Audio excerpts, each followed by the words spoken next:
ನಮಸ್ಕಾರ ರೈತ ಬಾಂಧವರೇ, ನಾನಿವತ್ತು ತುಮಕೂರು ಜಿಲ್ಲೆ ಶಿರಾ ತಾಲೂಕು ಕಳ್ಳಂಬೆಳ್ಳ ಹೋಬಳಿ ಮುದ್ಮಡ್ಗಮ್ಮ ಗ್ರಾಮದಲ್ಲಿದ್ದೀನಿ. ಇಲ್ಲೊಬ್ಬರು ರೈತರು ಸಸಿ ತೋಟಕ್ಕೆ ಇದು ಒಂದೂವರೆ ವರ್ಷದ ಗಿಡ ಇರಬೇಕಿದು ನೋಡಿ. 4 ಅಡಿಕೆ ಗಿಡದ ಮಧ್ಯದಲ್ಲಿ ಒಂದು ಬಾಳೆ ಮತ್ತು ಇದೇ ರೀತಿ ಗ್ಲಿರಿಸೀಡಿಯಾ ಗಿಡ. ಇದು ಗೊಬ್ಬರದ ಗಿಡ ಅಂತ ಅಂತಾರೆ. ಈ ಗ್ಲಿರಿಸೀಡಿಯಾದ ಗೊಬ್ಬರದ ಗಿಡ ಇಟ್ಕೊಂಡಿದ್ದಾರೆ. ಮುಂದೆ ತ್ಯಾಜ್ಯಗಳ ನಿರ್ವಹಣೆ, ಇದಕ್ಕೆ ಬೇಕಾದ ಪೋಷಕಾಂಶಗಳು NPK ಪ್ರತಿಯೊಂದು ಪೋಷಕಾಂಶನೂ ಇದಕ್ಕಿದೆ. ಸುಮ್ಮನೆ ಕರೀಲಿಲ್ಲ ಇದನ್ನು ಗೊಬ್ಬರದ ಗಿಡ ಅಂತಂದು. ಅಷ್ಟು ಪೋಷಕಾಂಶಗಳು ಈ ಗಿಡದಲ್ಲಿ ಇದೆ.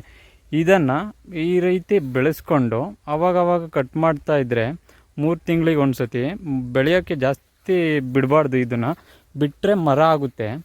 ಅದಕ್ಕೋಸ್ಕರ ಇದನ್ನು ಇದೇ ರೀತಿ ಕಟ್ ಮಾಡಿಕೊಂಡು ಈ ಬುಡಗಳು, ಈ ಅಡಿಕೆ ಗಿಡದ ಬುಡಕ್ಕೆ ಹಾಕ್ಸಿದ್ದಾರೆ ನೋಡಿ. ಈ ಥರ ಹಾಕೋದ್ರಿಂದ ಪ್ರತಿಯೊಂದು NPK ಪ್ರತಿಯೊಂದು ಪೋಷಕಾಂಶಗಳು ಈ ಗಿಡಕ್ಕೆ ಸಿಗುತ್ತೆ. ಆ ರೀತಿ ಸಮಗ್ರ ಕೃಷಿನ ಪ್ರತಿಯೊಬ್ಬರು ರೈತರು ಅಳವಡಿಸ್ಕೊಬೇಕು ನೋಡಿ. ಈ ಥರ ಇದು ಗ್ಲಿರಿಸೀಡಿಯಾ ಗೊಬ್ಬರದ ಗಿಡ. ಇದನ್ನು ನೀವು ರೈತರುಗಳು ಬೀಜ ಆದರೂ ಸಿಗುತ್ತೆ. ಇದನ್ನು ನರ್ಸರಿ ಥರ ಬೆಳೆಸ್ಕೊಂಡು ಗಿಡ ಆದರೂ ಇಡ್ಬೋದು. ಇಲ್ಲ ಅಂತಂದರೆ ಕಡ್ಡಿ ಆದರೂ ನೆಟ್ಟು ಮಾಡ್ಕೊಬೋದು. ಕಡ್ಡಿ ನೆಟ್ಟರೆ ಇಂಥ ಮಳೆಗಾಲದಲ್ಲಿ ಬೆಸ್ಟು, ಚೆನ್ನಾಗಿ ಬೆಳೆಯುತ್ತೆ. ಈ ರೀತಿ ನೋಡಿ ತೊಗರಿ ಗಿಡಗಳು ಹಾಕಿದ್ದಾರೆ. ಪ್ರತಿಯೊಂದು ಯಾವುದೇ ರೀತಿ ಕಸ ಕಡ್ಡಿ ವೇಸ್ಟ್ ಮಾಡದೆ ಎಷ್ಟು ಚೆನ್ನಾಗಿ ಅಳವಡಿಸ್ಕೊಂಡಿದ್ದಾರೆ.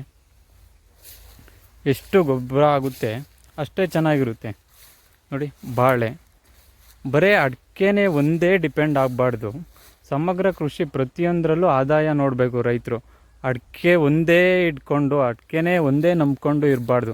ಇವತ್ತು ಈ ರೇಟ್ ಐತೆ, ಮುಂದೆ ಯಾವ ರೇಟ್ ಆಗುತ್ತೋ ಗೊತ್ತಿಲ್ಲ. ರೈತ ಬಾಂಧವರು ಈ ರೀತಿ ಸಮಗ್ರ ಕೃಷಿ ಒಂದೇ ಎಕರೆಯಲ್ಲಿ ಈ ಥರ ನಾನಾ ಥರ ಎಲ್ಲ ಬೆಳೆ ಬೆಳ್ಕೊಂಡು ಸ್ವಲ್ಪ ಆರೈಕೆ ಮಾಡಿದ್ರೆ ಭೂಮಿ ಫಲವತ್ತತೆಯೂ ಚೆನ್ನಾಗಿರುತ್ತೆ, ಎಲ್ಲ ಇಳುವರಿನೂ ಚೆನ್ನಾಗಿರುತ್ತೆ, ಎಲ್ಲನೂ ಚೆನ್ನಾಗಿರುತ್ತೆ ಅಂತ ಅಂದು ನೋಡಿ. ಬೇರೆ ರೈತರುಗಳು ಬೇರೆ ಇವರೆಲ್ಲನ ಬೇರೆ ಡಿಸೈನ್ಗಳು, ಶೋ ಗಿಡಗಳು ಅವು ಇವು ಇಡ್ತಾರೆ.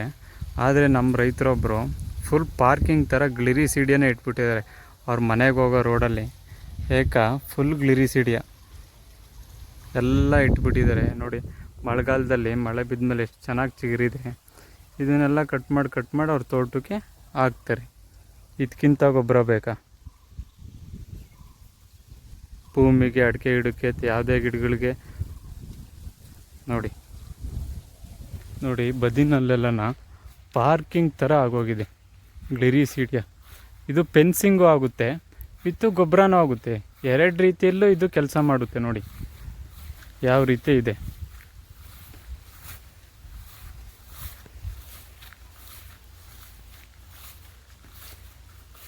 ಓಡಾಡ್ತಾ ಇದ್ದರೆ ಈ ಭೂಮಿ ಎಷ್ಟು ಮೃದು ಇದೆ ಅಷ್ಟೇ ಚೆನ್ನಾಗಿರುತ್ತೆ. ಮಣ್ಣು ಫಲವತ್ತಾಗಿರುತ್ತೆ. ಈ ಗೊಬ್ಬರದ ಗಿಡಗಳನ್ನ ಹಾಕೋದ್ರಿಂದ ಎಷ್ಟು ಗೊಬ್ಬರ ಚೆನ್ನಾಗಿರುತ್ತೆ. ಇದ್ದಾರೆ ನೋಡಿ, ಎಷ್ಟು ಕಟ್ ಮಾಡಿ ಗೊಬ್ಬರ ಹಾಕ್ತಿದ್ದಾರೆ. ಇವ್ರಿಗೆ ಗೊಬ್ಬರದ ಖರ್ಚೇ ಬರಲ್ಲ ನೋಡಿ. ಎಲ್ಲ ರೀತಿಯೂ ಗಿಡಗಳು ಇಟ್ಟಿದ್ದಾರೆ ನೋಡಿ. ಎಲ್ಲ ಪ್ರತಿಯೊಂದು ಬದಿಗೂ ಒಂದು ಚೂರು ಜಾಗ ಬಿಡದೆ ಎಲ್ಲ ಕಡೆನೂ ಇಟ್ಟಿದ್ದಾರೆ.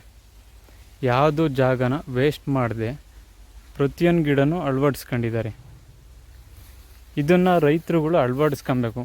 ನಾವು ಹೋಗಿದ್ದ ಕಡೆ ಎಲ್ಲ ಪ್ರತಿಯೊಬ್ಬರು ರೈತರು ಬರೀ ಅಡಿಕೆ ಗಿಡ ಇಟ್ಟಿರ್ತಾರೆ, ಸುಮ್ಮನೆ ಹಾಕ್ತಾರೆ. ಬರೀ ಅಡಿಕೆ ಗಿಡನೇ ಒಂದೇ ನಂಬ್ಕೊಂಡೇ ಇರಬಾರ್ದು ನೋಡಿ. ಗ್ಲಿರಿಸೀಡಿಯಾ ಆ ರೀತಿ ಬಂದಿದೆ. ಇದನ್ನು ಕಟ್ ಮಾಡಿ ಹಾಕೋದ್ರಿಂದ ಇದು ಗಿಡಗಳಿಗೆ ಬೇರೆ ಗೊಬ್ಬರ ಏಂತಕ್ಕೆ ಬೇಕು?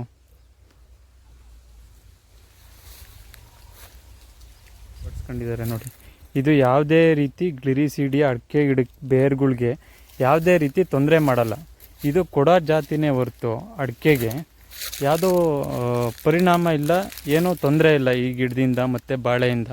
ಈ ಅಡಿಕೆ ಗಿಡದಲ್ಲಿ ಬಾಳೆ ಇಡಬಾರ್ದು, ಪೋಷಕಾಂಶಗಳು ಎಳೆಯುತ್ತೆ ಜಾಸ್ತಿ ಅನ್ನೋದು ತಪ್ಪು. ಇಡೋ ರೀತಿ ಕರೆಕ್ಟಾಗಿ ಇಟ್ಟರೆ ಬಾಳೆ ಗಿಡಗಳನ್ನ, ಅಡಿಕೆ ಗಿಡದ 4 ಗಿಡದ ಸೆಂಟ್ರಿಗೆ ಒಂದು ಬಾಳೆ, ಯಾವುದೇ ರೀತಿ ಅಪಾಯ ಅಲ್ಲ, ಚೆನ್ನಾಗಿ ಉಪಯೋಗ ಆಗುತ್ತೆ. ಈ ಮುಂದಿನ ಬೆಳೆಯಲ್ಲಿ ತ್ಯಾಜ್ಯಗಳು ಚೆನ್ನಾಗಿ ಸಿಗುತ್ತೆ, ಮಣ್ಣು ಮೃದು ಆಗುತ್ತೆ, ಯಾವುದೇ ರೀತಿ ಗೇಮೆ ಮಾಡೋ ಅವಶ್ಯಕತೆ ಇರಲ್ಲ. 0 ಕಲ್ಟಿವೇಷನಾಗೆ ಮೇಂಟೈನ್ ಮಾಡ್ಬೋದು. ಡಬಲ್ ಆದಾಯ ನೋಡಿ.